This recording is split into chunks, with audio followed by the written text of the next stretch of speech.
శ్రీమాత్రే నమ. ఈ వీడియోలో మనం కాలసర్ప యోగం గురించి తెలుసుకునే ప్రయత్నం చేద్దాం. అంటే దీన్ని కొంతమంది కాలసర్ప దోషం అంటారు, కాలసర్ప యోగం అంటారు. అయితే ఈ దోషం జాతకంలో మనం ఏ విధంగా గుర్తించాలి, అది అన్ని జాతకాల్లో కూడా ఈ కాలసర్ప దోషం ఉంటుందా అన్న విషయాన్ని కొంత అనుభవం కలిగినటువంటి జ్యోతిష్యుడు కానీ, రాశి చక్రం మీద అవగాహన ఉన్నటువంటి ప్రతి వాళ్ళకి కూడా ఈ యోగం కోసం, ఈ యోగం గురించి తెలుసుకునే అవకాశం ఉంటుంది. అంటే ఏమీ లేదు, సింపుల్. రాహు కేతు మధ్య, అంటే రాహు కేతు ఎప్పుడు కూడా 90 డిగ్రీలో ఒకరికొకరు ఆపోజిట్లో ఉంటారు. అన్నీ కూడా మిగతా గ్రహాలన్నీ కూడా ఒకవైపే ఉంటాయి. ఉంటే రాహు కేతుకి అవతల వైపు ఉంటాయి, లేదంటే యువతల వైపు ఉంటాయి. సో ఆ విధంగా ఈ కాలసర్ప దోషం అన్నది ఏర్పడడం జరుగుతూ ఉంటుంది. అయితే అసలు ఎందుకు ఈ కాలసర్ప దోషానికి ఎంత ప్రాధాన్యత జాతక చక్రంలో ఇవ్వడం జరిగింది, అనేక వేల మందికి ఈ యోగం వల్ల అభివృద్ధి రావడం, అలాగే కొన్ని వేల మందికి ఇబ్బంది కలగడం కూడా జరుగుతుంటుంది. అంటే గత జన్మ సంబంధంతో ముడిపడి ఉంటుంది ఈ దోషం. మీరు గత జన్మలో ఏదైనా దోషాలు కానీ, పాపాలు కానీ, పుణ్యాలు కానీ చేసి ఉంటే అవి ఈ జన్మలో అనుభవించే విధంగా మరి మనకి ఈ రాహుకేతువులు మీ జాతకంలో ఉన్న స్థితిని బట్టి ఏర్పడడం చెప్తుంది.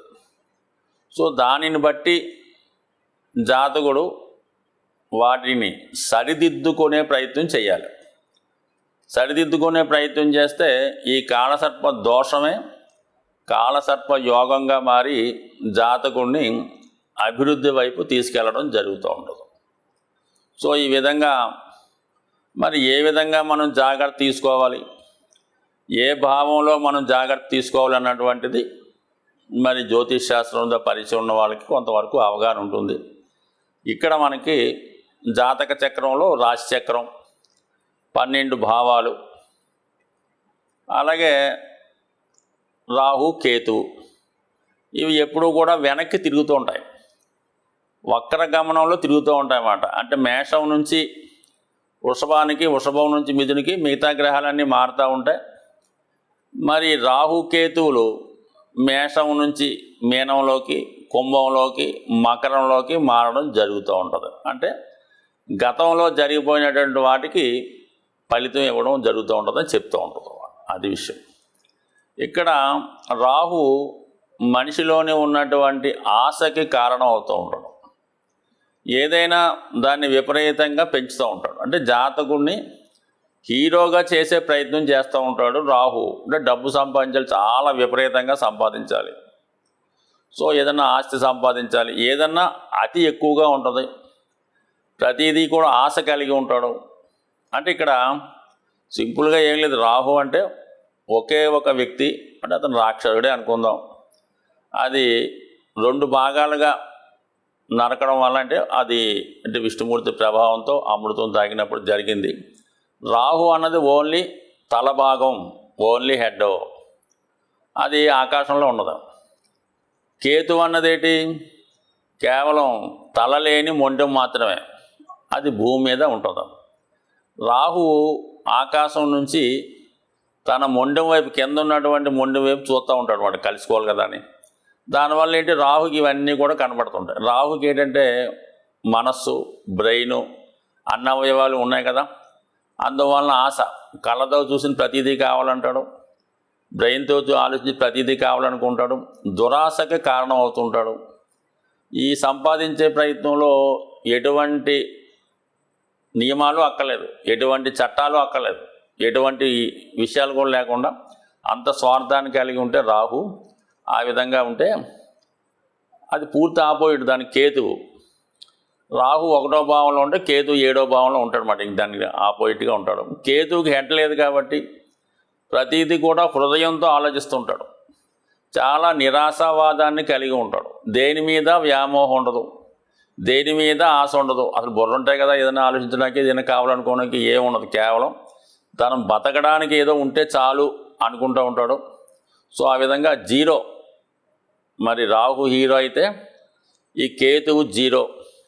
ఆధ్యాత్మిక చింతన, మోక్షభావం, నిరాశ, నిస్పృహ వీటికి కారణం అవుతుంటాడు. ఎటువంటి సుఖాలు నోచుకోకుండా చాలా వైరాగ్యంగా ఉండడం కేతువు యొక్క లక్షణం. అంటే పూర్తి ఆపోజిట్ లక్షణాలు ఇది.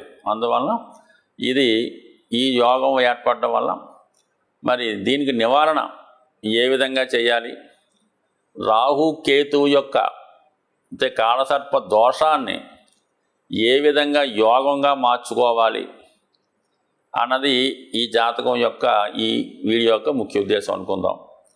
మరి కాలసర్ప దోషం ఉన్నవాళ్ళు మనకి ముందు జీవితంలో అంటే ప్రారంభ జీవితంలో చాలా ఇబ్బందులు పడి తర్వాత జీవితంలో టాప్ లెవెల్లోకి వెళ్ళి మనకి బాగా పరిచయం ఉన్నటువంటి వ్యక్తుల్లో మరి రజనీకాంత్ గారు అవ్వచ్చు, ఈ చిరంజీవి గారు అవ్వచ్చు, జవహర్లాల్ నెహ్రూ అనొచ్చు.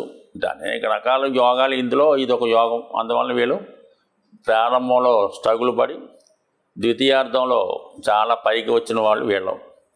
అయితే రాహు 1వ భావంలో ఉండి కేతు 7వ భావంలో ఉండడం అంటే ఇది ఒక 12 రకాలుగా ఏర్పడుతుంటుంది. లగ్నాన్ని అనుసరించి రాహు 1వ భావంలోను కేతు 7వ భావంలో ఉన్నప్పుడు వాళ్ళ యొక్క జీవితంలో గత జన్మలో వాడు వ్యక్తిగతంగా చాలా తప్పులు చేసి చాలా మందిని హింసించి ఈ జన్మ ఎత్తడం జరిగిందని, అలాగే వివాహ జీవితం భార్యను సరిగ్గా గౌరవించక వివాహ జీవితాన్ని విచ్ఛిన్నం చేయడం విధంగా ఈ జన్మలో వాడు జన్మించడం జరిగింది. మరి లగ్నంలో రాహు ఉన్నవాడు ఏం చేస్తాడు, అంతా తనకే కావాలనుకుంటాడు, ప్రతి ఒక్కరిని తన స్వార్థానికి ఉపయోగించుకోవాలనుకుంటాడు. అంటే ఇది గత జన్మ సంస్కారం. ఈ జన్మలో కూడా దాన్ని కంటిన్యూ చేసే ప్రయత్నం చేస్తూ ఉంటాడు. ఆ విధంగా కాకుండా మరి నిస్వార్థంగా ఎటువంటి దానికి ఆపోజిట్గా ఉండడమే, ఎటువంటి గ్రీడీ లేకుండా నిస్వార్థంగా సేవ చేస్తూ ప్రశాంతంగా ఉండే ప్రయత్నం చేస్తూ ముఖ్యంగా జీవిత భాగస్వామిని గౌరవిస్తూ తగు జాగ్రత్త తీసుకుంటే మరి జాతకుడు వచ్చే జన్మలో ఇంకా బెటర్గా జీవితం సాగించే అవకాశం ఉంటుంది. అంటే ఈ 2 విషయాలు వాడు త్యాగం చేయాలి. ఒకటి స్వార్థాన్ని వదులుకోవాలి, 2 వివాహ జీవితాన్ని నిలబెట్టుకోవాలి. దాని తర్వాత ఏంటంటే 2వ భావం, అలాగే మరి ఈ 8వ భావం. అంటే 2వ భావంలో రాహు ఉండడం వల్ల గత జన్మలో విపరీతమైనటువంటి ధనదాహం, కుటుంబ సభ్యుల మీద విపరీతమైనటువంటి ప్రేమ, వాళ్ళకేదో తరతరాలుగా సంపాదించాలని కోట్ల కొద్ది ధనం సంపాదించి మళ్ళా వాళ్ళకి ఏ లోటు లేకుండా చూసుకొని వాటి మీద వ్యామోహంతో, కుటుంబ వ్యామోహంతో, ధన వ్యామోహంతో ఈ జన్మలో ఆ జన్మలో చేయడం వల్ల ఈ జన్మలో 2వ భావంలో రాహు 8వ భావంలో కేతు ఉండగా జన్మిస్తాడు.